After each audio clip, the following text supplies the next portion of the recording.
তরুণ প্রজন্মের আলোচিত নির্মাতা কাজল আরেফিন অমি ছোট পর্দা এবং ওটিটিতে সাড়া জাগানো বেশ কিছু কাজ করে দর্শকদের কাছে জনপ্রিয়তার শীর্ষে আছেন এই নির্মাতা। এবার তার মনোযোগ সিনেমা নির্মাণে। শোনা যাচ্ছে বড় পর্দায় অভিষেকের জন্য প্রস্তুত হচ্ছেন অমি।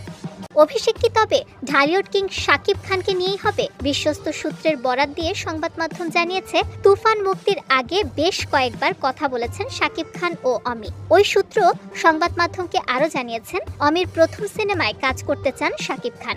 অমিকে নাকি নিজ উদ্যোগেই ফোন করেছিলেন এই সুপারস্টার।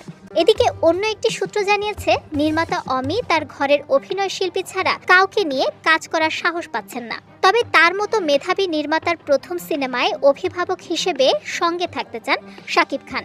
বিষয়টি নিয়ে এখনো কোনো মন্তব্য পাওয়া যায়নি নির্মাতা কাজল আরেফিন অমির। এমনকি শাকিব খানও এ নিয়ে কোনো কথা বলতে চাননি। এই মুহূর্তে শাকিব উদযাপন করছেন